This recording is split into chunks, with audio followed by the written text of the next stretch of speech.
আসসালামু আলাইকুম। Mohiuddin Hasan from Hasan academy. কেমন আছেন সবাই? আশা করি ভালো আছেন। আজকের এই লেকচারে দেখবো আমরা অটো ফিট। যেমন আমরা যখন কোনো কিছু লিখতেছি, আমরা যদি এখানে আর দেই, আমাদের অটো ফিট হয়ে যাচ্ছে। আমরা যদি এখানে অ্যাড্রেস লিখেছি, অ্যাড্রেস যদি এ দেই, তাহলে অটো ফিট হয়ে যাচ্ছে। আবার আমরা শীট এর মধ্যে যদি লিখি কোনো কিছু, আমাদের অটো ফিট হয়ে যাচ্ছে। আমরা যদি এখানে লিখি, তাহলে আমরা দেখতেছি অটো ফিট হয়ে যাচ্ছে।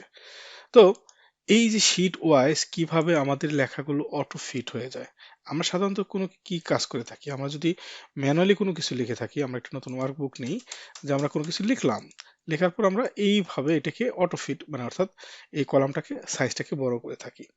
তাহলে আমরা যদি চাই যে আমাদের এইটাকে আমাদের আগের যে ওয়ার্কবুকটা আছে এরকম আমাদের অটো ফিট হয়ে যাবে, আমরা যাই লিখবো না কেন, আমরা যদি এখানে এখন অ্যাড্রেস লিখি, ইন্টারপ্রেস করি, দেন আমাদের অটো ফিট হয়ে যাচ্ছে। ছোট্ট একটা কোডিং এর মাধ্যমে আমরা দেখব। তাহলে আমরা এটাকে যদি নতুন করে দেখতে চাই, আমরা নতুন একটা ওয়ার্কবুক নিই।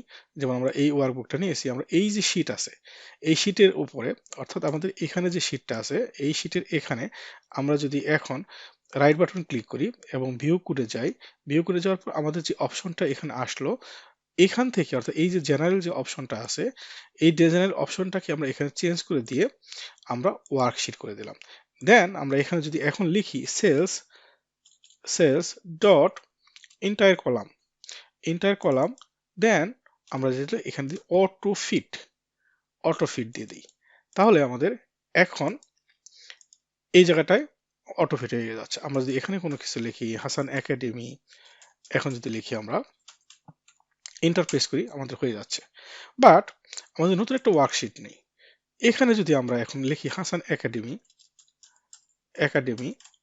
আমরা ইন্টারফেস করে হচ্ছে না। তার মানে এখানে যদি আনতে চাই, তাহলে কি করতে হবে, আমরা এখানে রাইট বাটন ক্লিক করে ভিউ করে যাই, আবার যদি সেই আগের মতো এখানে চেঞ্জ করি, অর্থাৎ আমরা এই জেনারেল এখানে যে চেঞ্জ করে আমরা যদি এখানে ড্রপডাউন থেকে ওয়ার্কশিট দেই, দেন আমাদের এখন আবার যদি লিখি সেলস ডট ইন্টায়ার কলাম, দেন আমরা এটাকে অটো ফিট দেই, তাহলে আমাদের এটা এখন আমাদের হবে, এটা হবে। এবং আমরা যদি এখন লিখি হাসান একাডেমি, তারপর যদি আবার এখন লিখি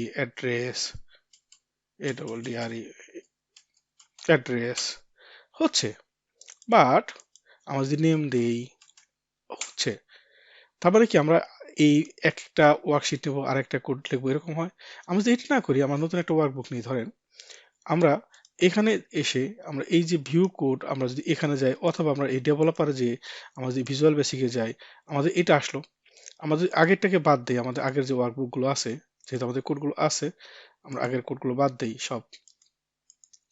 এখন আমরা এই যে দিস ওয়ার্কবুক, আমরা এখান থেকেও আসতে পারি, যে আমরা এই এখানে শীট ওয়ানে যে আমরা ভিউ কোডে এখানে এই যে আমাদের এখানে দেখতে পাচ্ছি আমরা শীট ওয়ানে আছি, আমরা কোডটা তার মানে কি শীট ওয়ানে হবে। আমরা এই শীট ওয়ানে না দিয়ে আমরা দিস ওয়ার্কবুকে যাই এবং এখানে যে আমার ওয়ার্কবুকটাকে সিলেক্ট করে দেই।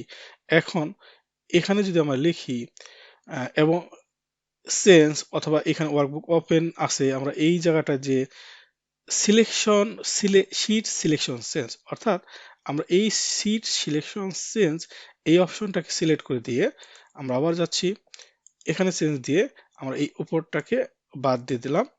দেন আমরা যদি এখন নিচে এখানে লিখি সেলস ডট ইন্টার কলাম, দেন এখানে অটো ফিট।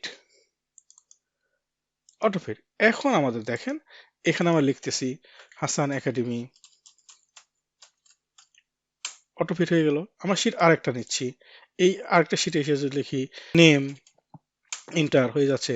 আমাদের আরেকটা শীট নিয়ে নিই, তাহলে এখন যদি আবার লিখি নেম, আমাদের অটো ফিট হয়ে যাচ্ছে। অর্থাৎ আমরা এই ভিজুয়াল বেসিকে যে এখানে এই দিস ওয়ার্কবুকে সিলেক্ট করে আমরা জাস্ট কি করব, এই জায়গাটায় ওয়ার্কবুক আমরা সিলেকশন করে দেব।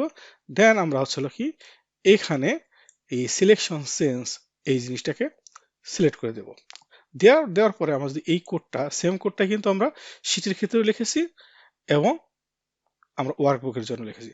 অর্থাৎ আমাদের এই ওয়ার্কবুকে যে যতগুলো শীট থাকুক না কেন, আমরা যদি ওয়ার্কবুকের মাধ্যমে লিখি, তাহলে আমাদের প্রত্যেকটা শীটেই আমাদের অটো ফিট হবে। আশা করি লেকচারটি বুঝতে পেরেছেন। ধন্যবাদ সবাইকে। আসসালামু আলাইকুম।